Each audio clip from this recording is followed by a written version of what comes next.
I thot, dhe desha të raportoj thot një breng të madhe që kemi nga fshat tym për një kanalizim do që vjen nga Likoci dhe ka shpërthyer një livad dhe është bërë liçej pastaj. Si qëndrojmë me rregullimin e këtyre, pra si me rrjetin e urat zeza është një problem pra që ka rreth 2 vite që vazhdon të jetë i tillë. Po realisht kemi të lashe me bllokime, sidomos me bllokime dhe me pra shpërthimet e rrjetit e urave të zeza në disa lokacione. Ankesat më të mëdha në përgjithësi kemi për rastet të deblokimeve. Nëse autoritet kontraktues kemi inicu procedurën, aktualisht procedura është gati pra ka arrivet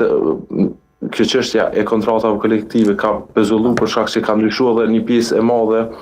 nga niveli qendror që duhet i gjithë zotimi me u bë për me realizu me unicu procedura, që këtë vit është shumë ndryshe dhe është pak më edhe kjo sfida në anën tjetër me kontratën kolektive ka shkaktuar probleme të përgjithshme. Megjithatë, shumë shpejt është në procedurë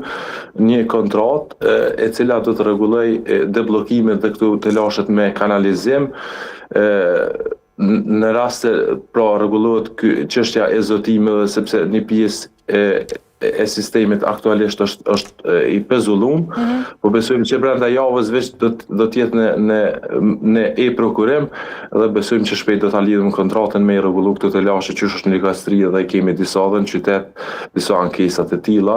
por që jemi duke punu, por nuk po varet shumë nga ne për shkak që po janë procedura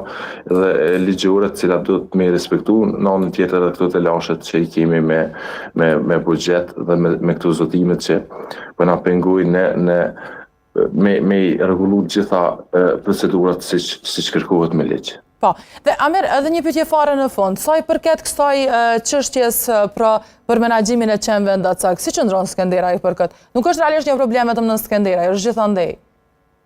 Po, e kemi parasysh, është një problem që ballafaqohen realisht gjitha komunat edhe vendi në përgjithësi. Ne kemi një marrëveshje që disa vite me radhë me një organizat kokostrej që përfshin edhe sterilizimin edhe kastrimin e qenve ndacak.